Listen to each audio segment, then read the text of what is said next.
Hello विद्यार्थियों, आपका 11वीं का रसायन विज्ञान का और पहले पार्ट का ये सेकंड लेक्चर है। तो इस लेक्चर में अपने देखेंगे कि कुछ चीज़ें जो एग्जाम में 1 नंबर में अधिक आती हैं और आगे चल के सवाल में गणनाओं में इसका बहुत अधिक उपयोग होता है। तो अगर आपके एग्जाम में पूछे ऐसा 2 नंबर में या ऐसे पद्धति का पूरा नाम देकर इसके मूलभूत मात्रक कितने हैं, कौन कौन से, उनके प्रतीक मात्रक दर्शाओ, तो आपको ऐसा मतलब पूरा पूरा ये 2 नंबर में आएगा अगर आया तो। और मोस्टली इसमें से 1 नंबर में आता है।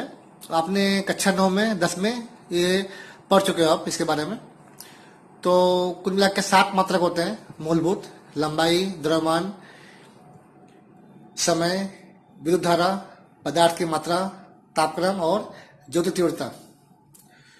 इसको जो प्रतीक है आपको याद करना है, ठीक है। L, M, small T, I, capital I है, एन और टी तापमान के लिए, और आई वी। आई का मतलब होता है इंटेंसिटी, तीव्रता। और इसका जो इसे मात्रक है मीटर, किलोग्राम, सेकेंड, एम्पियर, मोल, केल्विन, कैंडेला। फिर स्मॉल एम केजी, सेकेंड, ठीक है। एम्पियर ए के लिखते हैं यहाँ पे, फिर मोल आएगा, केल्विन, सीडी। तो एग्जाम में 2 नंबर में आता है। अभी इसमें से कौन कौन से जो मात्रक प्रतीक ये बड़े अक्षरों में यानी कि कैपिटल लेटर में आते हैं। तो ए एम्पियर और के केल्विन ये दोनों बड़े अक्षर में होते हैं, यानी कैपिटल लेटर्स। बाकी जो सब स्मॉल लेटर में है, ठीक है। थोड़ा आगे बढ़ते हैं अपने। तो अगर आपके एग्जाम में ऐसा सवाल आवे उसमें ऐसा लगभग 2 नंबर में आता है। तो कभी कभी पूछे 1 नंबर में एमसीक्यू में या बीएसक्यू में, भाई 100 पीएम बराबर कितने नैनोमीटर। तो पी क्या होता है, एन क्या है, ठीक है। तो पी मतलब होता है पिको। तो अगर आपका सवाल दिया जाए 100 पीएम बराबर कितने नैनोमीटर, या दिया हुआ है 10 की पावर 3 एनएम बराबर कितने किलोमीटर, तो उसके लिए आपको पूरा ये याद होना चाहिए। तो ये आपको ये पूरा अपने बुक में भी दिया हुआ है, आपको पूरा याद होना चाहिए। तो इसको कैसे याद करोगे, पहले एक बार सवाल देख लो फिर उसको अपने याद करते हैं। तो दिया हुआ है 10 पीएम, तो पी का मतलब होता है, ढूंढो पी का है, पी मतलब होता है पिको। इसका मतलब होता है 10 की पावर -12। और निकालना है एन, यहाँ पे एम कॉमन है, दोनों मीटर है, एम कॉमन है, एन निकालना है। एन का मतलब क्या होता है, ढूंढो का एन, एन का मतलब होता है नैनो, 10 की पावर -9। तो जो निकालना हो, ठीक है, निकालना नैनो है, ठीक है। दिया गया है पिको, तो लिखेंगे अपने 100 गुणे पिको यानी कितना, 10 की -12। जो निकालना है वो कहाँ जाएगा, नैनो बटे में जाएगा। जो आंसर आएगा यहाँ पर 9 ऊपर गया +9 हो गया जो भी आंसर आया वो कहलाएगा आपका नैनोमीटर, ठीक है। इसी प्रकार 10⁻³ एनएम दिया हुआ है। एन का मतलब क्या होता है, नैनोमीटर, 10 की -9। के का मतलब किलो होता है, 10 की पावर 3। तो निकालना क्या है, निकालना है किलो, तो किलो का जाएगा बटे में आएगा। देखो ध्यान से फिर से एक बार, 10 की पावर 3 गुणे 10 की पावर -9। -9 क्यों आया, क्योंकि नैनो दिया हुआ है। और निकालना क्या है, निकालना है किलो, तो किलो बटे में आ गया। तो आंसर आएगा 3 ऊपर ले गए, माइनस हो गया, और आंसर आएगा -9 आंसर आ गया। तो यहाँ निकालेंगे अपने। और दूसरी इकाइयाँ जो इसके अलावा इकाई है जो अपने यहाँ दिया हुआ है, 1 एंगस्ट्रम, ये बहुत काम आता है। इसे बोलेंगे 10 की पावर -10 मीटर या 10 की पावर -8 सेंटीमीटर, ठीक है। अब रही बात है उसको याद करने की, मुझे अब याद करना है आपको लाइन से। तो याद करने के लिए एक ट्रिक है, जिसने याद किया हो अच्छी बात है, उसको आगे बहुत काम आएगा। एमसीक्यू में, जेडब्ल्यू में, नीट में, बुटकेट में अधिक आता है। तो सिर्फ इसको थोड़ा अपन याद करते हैं। इसकी एक ट्रिक है याद करने की, तो उससे अपने इसको याद करेंगे। तो एक छोटी स्टोरी है। एक टीआई पुलिस इंस्पेक्टर, उसका नाम पीकू है, बहुत फेमस होता है अपने एरिया में सबको, कोई भी डाकू पकड़ने के लिए। तो उसे एक डाकू, देसी डाकू है, उससे उसको पकड़ना है। उसका नाम हेक्टो है। अब उस हेक्टो डाकू को मैगी बहुत पसंद होती है, जहां मैगी पाएगा वो तुरंत आता है, ठीक है। तब उसे जो पीआई है पीकू को मालूम पड़ता है भाई कि डाकू आया हुआ है किसी एरिया में, अपने घर पे आया हुआ है। और उसकी माँ का नाम क्या है, माई। जिसकी माँ होती है उसका नाम मिली है, उसका नाम मिली है। तो वह क्या करता है, अपना रूप बदल कर जाता है घर पर, उसकी छत पे मीटिंग करता है, उससे बुलाता है भाई आपसे मिलना है मुझे। तो उसके लिए एक पूरा एक वाक्य बनता है इससे। तो अपन देखते हैं अपने पूरा वाक्य। तो पूरे वाक्य पर से आपको हर एक का जो कोड वर्ड है, जो आपका शॉर्टकट है, मिल जाएगा। तो इसका शॉर्टकट है फेमस पीकू ने किससे, तो माई मिली से, किसके लिए, तो देसी डाकू हेक्टो की मैगी टेरेस पे एक्सपोर्ट कराई, यानी मंगवाई। फेमस पीकू ने माई मिली से देसी डाकू हेक्टो की मैगी टेरेस पे एक्सपोर्ट की। अब देखो इसके ऊपर से वर्ड, फेमस से आ जाएगा फेमटो, पिको, पिको से पिको, ने से नैनो, माई से माइक्रो, मिली से मिली, से सेंटी, देसी से देसी, डाकू से डेका, हेक्टो से हेक्टो, की से किलो, में से मेगा, गी से गीगा, टेरेस से टेरा, पे से पेटा, एक्सपोर्ट से एक्सा। ठीक है, यहाँ तक अपने आ गया। अब इसका जो दूसरा जो स्मॉल लेटर है वो तो और इजी है। जैसे आपको पता है भाई फेमटो है, एफ आएगा, ठीक है, पिको का पी आएगा। पूरा आपको अपने क्या करना है, तो जहाँ पे थोड़ा अलग है, देसी में डी है, डेका में डी आ जाएगा, हेक्टो किलो में आपको पूरा लाइन से याद कर जाएगा अपने आप। अच्छा, अब इसका जो नंबरिंग है, इससे बात करें अपने इसकी आगे की, तो जो ये शुरू करना है, कहाँ से शुरू करना है, ऊपर से 10 की पावर -15 से। ठीक है, तो कितना कम करना है, हर बार 3 कम होगा, -15 से -12, -9, -6, -3, 3 कम होगा, 3 तक आ गया। उसके बाद में 1 बाय 1, 3 2 1, ठीक है, समाज में फिर से बार 15 12 9 6 3 2 1, फिर उल्टा करो, 1 से सब प्लस में आएंगे, 1 2 3, 3 के बाद 3 3 3 6 6 3 9 9 3 12 3 15 3 18। तो आपको सारे लाइन से अपने आप याद हो जाएंगे। एक बार लिख लो रफ में, तो आपको अपने आप ये कभी सवाल करना हो, सवाल में काम आएंगे। और जो ऊपर का जो नीचे बचे, तो वहां बचा एक जेड, बोलेंगे आप जेड, जैसे एक्स था, एक्स हो गया था, एक्स क्या बचा, जेड वाई, तो उल्टा बोलना, वाई जेड नहीं, जेड वाई। तो जेड फॉर जेड जेटा होता है, वाई फॉर योटा होता है। ठीक है, बढ़ाएंगे वो 18 3 21 और 3 24, संख्या में भी कैपिटल जेड कैपिटल वाई। ठीक है, ऊपर क्या होगा, ऊपर जैसे यहाँ जेड वाई है, वहां होगा वाई जेड, पर आपको आ जाएगा वाई जेड। ठीक है, जैसे यहाँ लिखा हुआ है वाई जेड और ए, अपने यहाँ से तो आता ही, फेमटो से कर लिया था। तो वह कितना बढ़ाएंगे, 15 3 18, माइनस में करना है, 3 21 और -24, सब माइनस में आएगा। और तो नीचे था जेड वाई, यहाँ आ जाएगा वाई जेड और ए। तो ये ऊपर वाले कम पूछते हैं, फिर कभी आपको बाई चांस आ जाए 1 नंबर में, या कोई इस पे सवाल आवे कि इसमें बदलो, तो आपको आना चाहिए। चलिए, यहाँ पर 2 सवाल दिए हैं, उसको करना होमवर्क में और मुझे दिखाना करके। 100 पीएम बराबर कितना माइक्रोमीटर, और यहाँ लिखा हुआ है 2.5 10 की पावर 3 नैनोमीटर बराबर कितना किलोमीटर। चलो थोड़ा अपने आगे बढ़ते हैं। एक व्याख्या है कि व्युत्पन्न मात्रक किसे कहते हैं, और उसके एग्जाम्पल लिखो।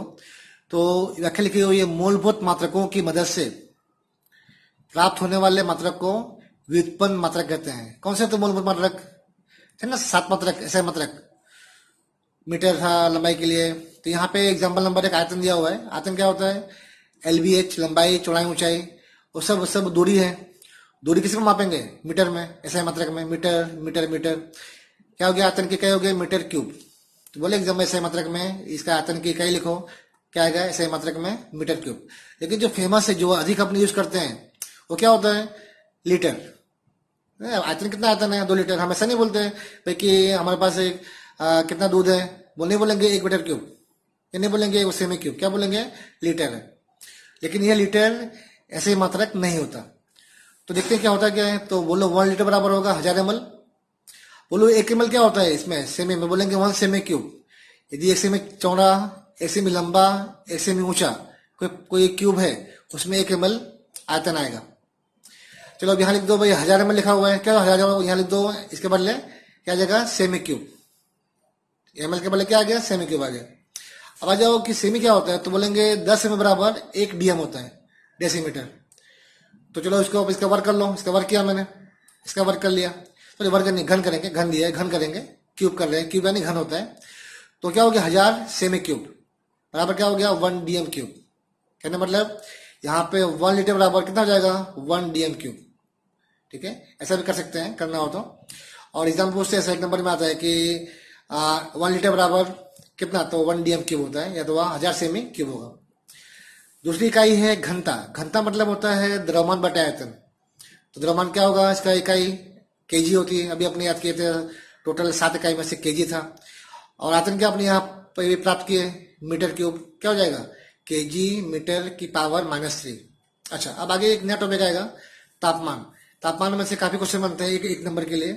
अगर आपको दिया गया है सेल्सियस, बोले कितना होगा फ़ारेनहाइट, दिया गया है फ़ारेनहाइट कितना सेल्सियस, तो आपको सूत्र याद करना है F बराबर 9/5 सेल्सियस गुणे में +32, और के सी का संबंध के बराबर सेल्सियस प्लस 273.15, और के दिया हो सी निकालना हो तो उल्टा कर लो, ओके वहां ले जाओ साइड में, तो के माइनस आ जाएगा 272.15। और अगर सी के बदले तो केल्विन, तो क्या हो जाएगा 9/5, सी के बदले क्या आ गया, ये पूरा मान आ गया, तो भी मान के दिया हो तो एफ मिल जाएगा, एफ दिया हो तो के मिल जाएगा। यहाँ पे एक क्वेश्चन बहुत ही आईएमपी है, बहुत पूछते हैं इसको, नीट में आ चुका है कि फ़ारेनहाइट और सेल्सियस किस किस किस मान पर समान मान देते हैं, यानी किस ताप पर उनका मान समान होता है। तो आंसर आएगा -40 सेल्सियस। कहने का मतलब अगर -40 कुछ सेल्सियस दिया हो, यहाँ रखो, हल करोगे तो एफ कितना आएगा 40 आएगा। अगर आपको एफ दिया हो -40, यहाँ रखो -40, सी भी कितना आएगा -40, यानी कि जो भी रखोगे सी रखोगे ये मान तो एफ भी वही मिलने वाला है। यदि एफ का मान रखोगे तो सी भी सेम मिलेगा। तो ये जो तापमान दिया है, इस तापमान पर फ़ारेनहाइट और सेल्सियस का दोनों का मान समान मिलता है। अब यहाँ पे एक नया टॉपिक है एक नंबर के लिए, वैज्ञानिक संकेतन। आपको संख्या दी जाएगी, उसे लिखो वैज्ञानिक संख्या पद्धति में दर्शाओ। तो जैसे कि ये लिखा हुआ है n गुणे 10 की पावर n, तो n क्या होता है, कोई भी संख्या दी गई हो उसके दशमलव के पहले एक अंक आना चाहिए, चाहे अंक एक ही अंक हो, दो अंक नहीं, यानी कि एक है चाहे दो हो, तीन हो, चार हो, 9 तक होना चाहिए। 10 पॉसिबल नहीं, 10 में 2 अंक आ गए। तो n क्या होता है चरघातांक, यह क्या होगा घात में, चाहे प्लस माइनस हो सकता है। अच्छा, आ जाओ, n को बोलते हैं डिजिट टर्म। बोले एग्जाम में क्या होता है डिजिट टर्म, तो n को बोलेंगे डिजिट टर्म। अच्छा, आगे बढ़ते हैं अपने, जैसे एग्जाम्पल दिया हुआ है, तो यहाँ पर संख्या दी गई, इसको संख्या दी गई है, इसको दर्शाओ वैज्ञानिक पद्धति में। तो जैसे यहाँ पे पॉइंट के पहले 4 अंक है, पॉइंट के पहले 4 अंक है, नियम क्या है कि दशमलव के पहले एक अंक चाहिए, तो उठा के अपने इसको रखेंगे, आगे ले आएंगे। संख्या की संख्या थी 2587, उसके बाद 2 कर दिया मैंने, संख्या मैंने घटाई बढ़ाई, संख्या मैंने कम कर दी, संख्या 2000 में थी, मैंने 2 कर दी। तो जितना आपने घटाएंगे उतना यहाँ पे बढ़ाना पड़ेगा। कितना घटाया मैंने, तो यहाँ पॉइंट था तो 1 2 3 मैंने कम कर दिया पूरे मान में से, 1000 के मैं 2 ही कर दिया, तो कम किया या 3 बढ़ा दो। देखो ये बहुत छोटी संख्या है, 0.0005 है, बहुत कम संख्या है। और नियम क्या होगा कि पॉइंट के पहले अंक आना चाहिए, यहाँ तो 0 आ रहा है, तो ये तो सही नहीं है। अंक कहाँ है, अंक 5 दिया हुआ है, तो पॉइंट को अपने 5 के आगे ले जाएंगे, यहाँ आगे लेके आए, ठीक है, कितना आगे लाए 1 2 3 4, इसको मैंने 5 कर दिया। पहले बहुत कम संख्या थी, 0.0005 था, इसको बड़ा कर दिया मैंने, 5 कर दिया। कितना बढ़ाया मैंने, 4 पॉइंट बढ़ा दिया, तो यहाँ 4 कम करना पड़ेगा, ठीक है। और आगे कितना है, इसके -5 है, हल कर लो, कितना जाएगा -9। तो यहाँ संख्या दी हुई है, संख्या बड़ी दी हुई है, यानी कि पॉइंट के कितने 3 अंक पहले हैं, मुझे पॉइंट के पहले खाली 1 अंक चाहिए, तो 3 अंक मुझे कम कर दो, तो कम कर दिया मैंने। कितने कम किए, 2 अंक, तो कम किए तो 2 बढ़ा दो, और जो आगे के लिखा हुआ -8 वो तो रहने वाला ही, आंसर आ जाएगा। इसे आपको और करना, आपको मिलेगा होमवर्क में इस टाइप के, और आपको हल करना पड़ेगा, इजी होता है, सबने किया हुआ है तो आपको आना चाहिए। चलो, गुणा भाग करने का नियम क्या है कि जो आपको जो लोग गुणा दिया हो, ठीक है, पहले गुणा कर लो। जैसे एक ये गुणा दिया हो, संख्या का गुणा हो गया, और घात जुड़ जाती है, घात जोड़ देनी होती है, गुणा के नियम सबको पता है। तो आंसर आ गया, जो आंसर आने के बाद आंसर आ रहा है उसे लिखना पड़ेगा किसमें, यहाँ पॉइंट के आगे 2 अंक है, तो मुझे 1 अंक चाहिए, तो यह संख्या कम कर दो, 38 था 3 कर दो। कितना कम किया, 1 अंक, ये बढ़ा दो, 1 13 था, बढ़ गया, कितना हो गया 14 हो गया। यहाँ पे भाग देना है, तो जो घात को पहले अलग दिखा दो, घात ऊपर गई, क्या हो गया माइनस हो गया, यहाँ प्लस का माइनस हो गया, भाग दिया मैंने तो आंसर आया। यहाँ पॉइंट के पहले एक भी अंक नहीं है, तो अंक ला दो 1, मैंने यहाँ पे अंक बढ़ा दिया, इसको बढ़ा दिया 1, 4 कर दिया, तो वहां पे 1 कम कर दो, -7 तक कितना हो गया, -8 हो गया, ठीक है। आ जाओ अगला पॉइंट, कैसे जोड़ घटाव करेंगे, ठीक है। तो जो संख्या दी गई हो, इसमें थोड़ा नियम ध्यान से रखना, इसमें गलती बहुत होती है बच्चों की। तो संख्या दी गई हो, घात में दी गई हो, तो अगर घात अलग अलग घात दी गई हो, घात 4 है, घात 3 है, पहले घात समान कर लो। पहले घात 4 थी, ठीक है, तो यहाँ क्या मैंने पॉइंट को आगे लगा दिया, हमें बढ़ानी है, यहाँ मुझे कम करना पड़ेगा। 8 का मैंने क्या कर दिया, 0.8 कर दिया, छोटा कीमत कर दी। कम तो यहाँ पे बढ़ गया, 4 हो गया, या घटाया मैंने या बढ़ा दिया। अब घात समान हो गई। अब कॉमन ले लो, कॉमन क्या आ गया, 10 की -4, 10 की 4 माइनस नहीं प्लस ही है 4। यहाँ क्या बचा 6.65, यहाँ बचा प्लस में 0.895, जोड़ दो इसको, इन दोनों को, घात वही की वही रहेगी। तो यहाँ पे घात अलग दी हो, पहले घात समान करो, फिर कॉमन लेकर हल करो। चलो अपने आगे एक नया टॉपिक लेते हैं, सार्थक अंक या अर्थपूर्ण अंक कैसे नक्की करते हैं। तो एग्जाम में क्वेश्चन 1 नंबर में या 2 नंबर में बहुत पूछते हैं, चाहे कोई भी एग्जाम हो, JEE की या नीट की, अधिक आता है। समझते नियम क्या क्या है। तो इसमें क्या क्या नियम है। पहला नियम है कि शून्य के अलावा, आपको संख्या दी गई हो, शून्य के अलावा सभी अंक क्या होंगे, सार्थक अंक होंगे। शून्य को नहीं मानते, कब नहीं मानते, उसके लिए खाली 2 नियम है, वो कर लेते हैं अपने। शून्य कहाँ पे आए हो, अगर शून्य बाईं ओर आया हुआ है, ठीक है, शून्य बाईं ओर, चाहे जहां शून्य आया हुआ, अगर बाईं ओर है उसे अपने नहीं मानेंगे। जैसे भाई ये सब बाईं ओर शून्य है, यहाँ खाली सीखना है, एक ही सार्थक अंक है। यहाँ पे भले 3 शून्य आए हुए हैं, कहाँ पे, बाईं ओर आए हुए हैं, संख्या के पहले आए हुए हैं। तो यहाँ पे खाली 2 सार्थक अंक है, 5 और 2, शून्य को नहीं मानने का। तो यहाँ कितना आएगा, 2 सार्थक अंक है। आगे करते हैं। हाँ, शून्य कहाँ पे आया हुआ मानेंगे इसको, यदि शून्य जब 2 अंकों के मध्य में आया हुआ हो, उसे मानना पड़ेगा। ठीक है, कैसे देखो, जैसे भाई 1.05 है, यहाँ पे बाईं ओर नहीं है, 2 अंकों के मध्य है, तो उसे मानना पड़ेगा। यहाँ पर 1 2 3 क्या है, सार्थक अंक है। जहां पर भी शून्य मध्य में आया हुआ हो उसे सार्थक अंक मानेंगे। अगला नियम, यदि हाँ कहाँ तरफ, दाएं तरफ आया हुआ हो तो नहीं मानने का। ठीक है, नहीं मानना है, वहां मानेंगे नहीं। लेकिन कब कब मानने का उसको, जब दाईं ओर आया हुआ हो और दशमलव के बाद आया हुआ हो।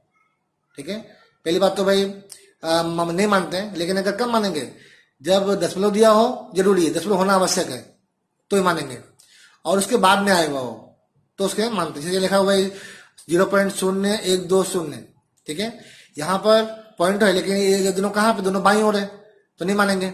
हाँ, ये शून्य कहाँ है, दाईं ओर है, और दशमलव के बाद में आया हुआ है, तो इस चीज का मानेंगे। कितना हो गया, 1 2 3 सार्थक अंक है। इसे क्यों नहीं मान रहे हैं, क्योंकि ये किस तरफ है, बाईं ओर है। बाईं को तो मानेंगे नहीं, पहले बोल दिया, बाईं को नहीं मानेंगे। हाँ, कब मानेंगे, दाईं ओर को, जब यहाँ पे दशमलव दिया हो, पॉइंट दिया हो। तो 120 है, यहाँ पे पॉइंट दिया है, पॉइंट नहीं दिया हुआ है, तो इसको 0 को सार्थक नहीं मानेंगे। कितना आएगा, 1 और 2 अंक आएंगे। भले भले दाईं ओर है, पर यहाँ पे दशमलव कहीं पर भी नहीं है। यहाँ जो 12.00, अब दशमलव दाईं ओर है, ठीक है, और यहाँ पे क्या आ गया, दशमलव भी आ गया, तो और ये दाईं ओर भी है, तो इससे दोनों को मानना पड़ेगा। तो 1 2 3 4 क्या आ जाएगा, सार्थक अंक। चलो यहाँ लिखा हुआ है 120 पॉइंट, ठीक है, खाली होता है 120 तो कितना आता, 2 आता, पर लिखा हुआ है 120 पॉइंट, पॉइंट आ गया, दशमलव आ गया, ठीक है, तो उसको अपने दशमलव में इसको आ जाएगा अगर, तो उसके अपने मानना पड़ता है। तो उसे मानेंगे अपने, युवा दाईं ओर है ना, देखो यह संख्या के दाईं ओर आया हुआ है और पॉइंट भी आ गया है, इसे मानेंगे। यहाँ क्या आंसर आएगा, 3 सार्थक अंक है। तो शर्त क्या हो गई, दशमलव हो संख्या, और जो शून्य है संख्या के दाईं ओर हो, संख्या के दाईं ओर हो। संख्या के दाईं ओर तो है, पर यहाँ पे दशमलव नहीं है, इसे नहीं मानेंगे, इसे मानेंगे। अगला पॉइंट, वस्तु की गिनती दी गई हो, ठीक है, चलो भाई 2 गेंद है, 2 गेंद बोल दी, तो उसके क्या मानते हैं, सार्थक अंक बोलते हैं अनंत। ये मेन पॉइंट, कोई संख्या दी गई हो, 2 गेंद, 2 पेन, 4 पेन, 20 पेन, कुछ भी दिया गया हो, उसका कितना आंसर आएगा, अनंत। हाँ, पर संख्या नहीं, यहाँ पे कुछ नाम आना चाहिए, गेंद, पेन, पेंसिल, कुछ नाम आना चाहिए। खाली 2 नहीं, खाली 20 का कितना होगा, 1 ही आएगा सार्थक अंक। पर जब पे 20 पेन बोल दिया तो क्या आएगा, अनंत, क्योंकि इसका मतलब होता है 2.000, 20.000 ऐसा इसका मतलब होता है। 20 पेन का मतलब होता है 0.000, तो पॉइंट भी आ गया, संख्या सब दाईं ओर है, इसको मानेंगे अनंत। अच्छा, अब आ जाओ, अब दूसरा एक नियम, लास्ट नियम है कि कोई संख्या दी गई हो, ऐसा घाट में दी गई हो, इसे क्या आपने बात की अभी, वैज्ञानिक संख्या पद्धति, तो यहाँ पर सभी सार्थक होते हैं। जैसे भाई 4.01 है, घात दी गई, तो ये घात नहीं गिनने की, बाकी 3 संख्या क्या जाएगी, सार्थक अंक है। 8.964, 4 संख्या है, चारों क्या कहलाएगी, सार्थक अंक। घात की बात नहीं, खाली जो संख्या दी गई है वो कहलाएगी सार्थक अंक। ठीक है, तो आपके एग्जाम में अभी कुछ दूंगा मैं आपको घर पे करने के लिए, कुछ स्वाध्याय में भी है, उसको करेंगे अपने, तो आपके एग्जाम में क्वेश्चन मोस्ट टाइम भी है।